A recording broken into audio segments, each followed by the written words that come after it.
Welcome to Master Beers. My name is Matt. We do the beer stuff here. We do it a lot of different places, but mostly here. George. Summer of George. Well, it's winter, but my buddy George. You've seen him on the channel before. Massive Troll Reviews. Good friend. He is on, what they call it, the Wanderlust. He's been traveling quite a bit. And when he travels, I get little goodies. And he went to Chicago. Had a blast there, and he brought back this maple jacket from Revolution Brewing. I don't know if I've had this before. I haven't reviewed it before. Non-mystery beer. I might have reviewed it in mystery beer form, but I can't tell because I don't put any of that stuff. I just started putting in like certain things so I could search mystery beers in that like more info section, like spoilers ahead, don't look, blah blah blah. So I don't know if I've had this before, but we're gonna review it because my buddy George brought it to me. What do we have going on here? Maple Jacket, Barleywine Ale, aged with maple syrup. Brewed in Chicago. It says here, Deepwood Series, limited edition, Revolution Brewing. On the back here it says, Barleywine Ale aged in bourbon barrels with maple syrup at 14.4% alcohol by volume. Session beers. This dry English barley wine rested for 1 year in freshly emptied maple syrup bourbon barrels before being sweetened with the same syrup just prior to packaging. Subtle maple aromatics and flavor complement the classic vanilla and toffee notes we've come to expect without detriment to balance. Enjoy now or store cold. This was filled on December 6th. Ooh, it's a 2021 can. So I just assumed getting it from the brewery was going to be a freshie. We are, so 2021, it's essentially a little over 3 years old because we're in February of 2024. That is a nice little surprise. I did not know that. Let's do it to it. Okay. Okay. Revolution. I would say it's been a minute since I reviewed it, but hopefully you've watched all my mystery beers lately. I just got a couple Revolution beers and mystery beers from my boy Cam. Thank you very much, brother. So I'm definitely in the mood because their barrel program does not suck. I'll let you know a little secret. Label-wise, it's cool. I like the labeling. It's very much kind of like, I don't know, No More Heroes, Akira / some kind of Japanese artistic influence to it. I don't know, but I dig on it. And as far as beer goes, barley wine goes, that looks like barley wine. The little, what's the word? Hesitation? A little bit of not convincingness in my voice is that I love aged barley wine, and my favorite part about aged barley wine, it looks like doo-doo water. This is clear beer. You know, you're probably not going to be able to see the clearness of the beer unless I do that kind of thing to it, so you can see how clear it is. So, no, listen. They know what they're doing. I'm not going to get too bothered about the look to it, but it has this rich kind of mahogany glow, a little bit of orange to it. It has this head that has this like soft kind of khaki, north of khaki, south of mothball colored thing going on. Looks all the part of barley wine. Let's get a nose. Subtle on the maple. I didn't really expect that, to be perfectly honest with you. It is a barley wine through and through. You're getting those rich toffee vibes, that rich kind of, I want to be sugar daddy, but I'm not quite there yet. Long, strong, ropey, just sweet graininess in there. You know, you're just big Maris Otter vibes, big, just rich malt vibes, with this just nice fluttering maple to it. It's almost like a lot of times I get honey in a beer. And I know honey's quite a bit different than maple, but a lot of times I get honey in beer, it's not so much a big honey flavor. It's this kind of flabbiness to it, this kind of like, you know how beer tastes in honey kind of thing, and that's kind of what I'm getting here as opposed to just maple on maple on maple, which I'm not going to lie to you, I'm really kind of pumped about because I dig me some maple in a beer, but I find it can be quite, more often than not, a little bit heavy-handed usage-wise. I don't think that's going to be the case here. 3+ years could have tempered that a little bit. But outside of that, the spirit is there, a nice vanilla portion of the show, maybe even a little bit of coconut. But the only thing I'm missing here, if I'm really going to get too nitpicky, at least aromatically, a barrel. There's no big, rich, charry kind of barrel component to it. Maybe that vanilla marries with a little oakiness, that kind of thing going on, sure. But it's definitely barley wine, definitely bourbon, definitely maple. We'll see how the barrel shows up in the taste. Let's dive in. Cheers, y'all.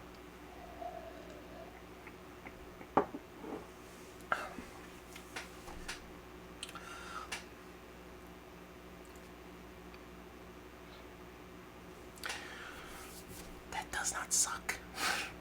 No shit, Sherlock. If I have a Revolution barrel-aged beer, whether it be a stout or barley wine or whatever, it sucks. I'm going to be quite surprised. It is sweet, though.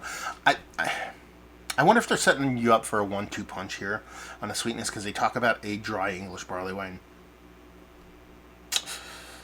Not really seeing it. Not just in this beer. It's just like English barley wine being dry. Not necessarily a thing, you know. But they talk about it and how they dosed it with maple syrup, bringing a sweetness to it. I wonder if they're trying to tell you, hey, we put some sweetness into it. And that's the way it comes off. The sweetness here comes from the maple syrup as opposed to a brewed portion of it. It marries well. You know, it's a barley wine. It's supposed to be sweet, so maybe the barley wine itself is a little bit undersweet for their liking. Finished a little bit too bittering or maybe a little bit too dry, so they let that wet-ass maple barrel do its magic. But we're focusing on the negatives here. Really nice mouthfeel and has a density to it. Almost stop short of icky stickiness to it. You really want from a barley wine. You know, it's not a stout mouthfeel. It's not a, you know, almost like an old ale. It lacks that, when I talked about the barley wine being murky and doo-doo watery, it lacks that, not grittiness, but that little bit of just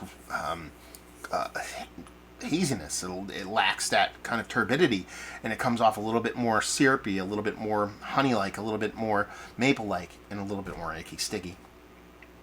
The barley wine portion of the show actually marries really well with the actual maple syrup flavor portion of the show. Again, you're getting a decent amount of maple syrup here, but it's not overpowering maple syrup. It's almost like if you've ever had like real deal, like organic, no additive maple syrup.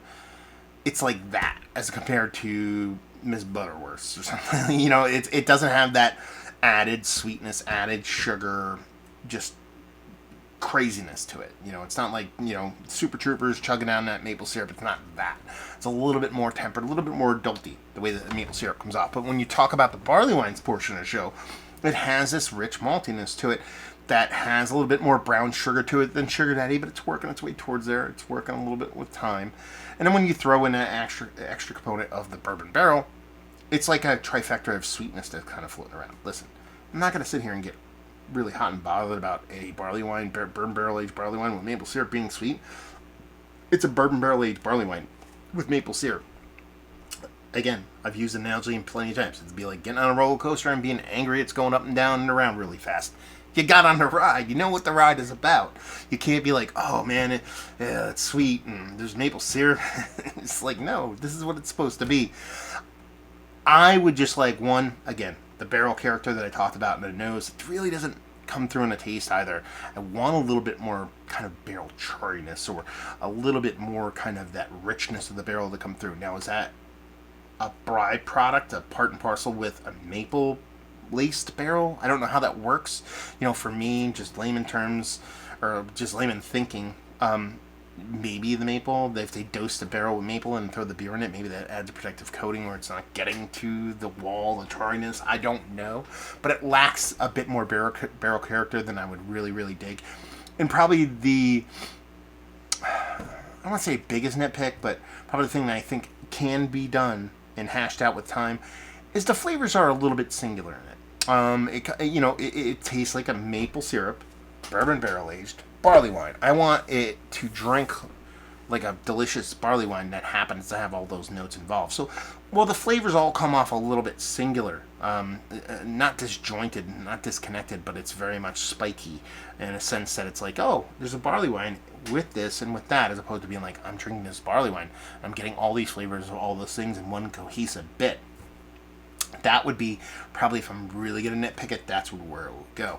But if we want to kind of backtrack everything, it's still freaking delicious. It's absolutely fantastic. Ultra well done barley wine. And honestly, if I haven't had some of the best barley wine I've ever had in my life over the past several months, this would be Mount Rushmore status. It still would be, with even those little nitpicks involved.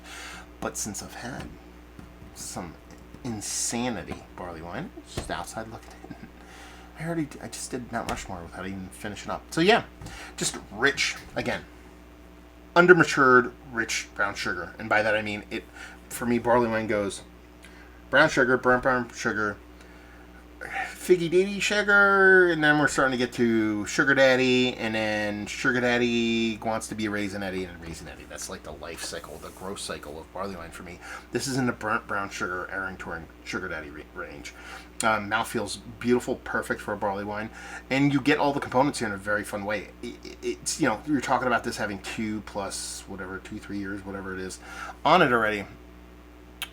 I think, you know, I'm not the biggest proponent with barrel aging beer. Give this 2 or 3 more years, and I think you might be talking about a much different beer. I think maybe that sweetness tempers down a little bit. I think the flavors become a little bit more cohesive, and just turns into something even cooler than it is now. So yeah, Mount Rushmore status, it's worthy, but it's not up there because I've had some bonkers barley wine. Valued availability, I actually don't know. What did you pay for this, George, or anybody else out there in Chicagoland? And leave you with, if you like what we like this, if you like barley wine, with adjuncts or otherwise, I think you would enjoy it because it's really top-notch, well-made stuff. World class. Revolution, that's what they do. Revolution, have you been to the brewery? Have you had their beers? Have you had this beer? This 2021 version, have you had it when it first came out? Have you had it recently? Anywhere in between. Down there. Along with your favorite Revolution beer. What's your favorite Revolution beer you've ever had? I'm curious about that. All that fun stuff down there. Hopefully you guys enjoyed. Hopefully enjoying a little bit of barley wine right now. Hope to see you next time. Cheers, y'all.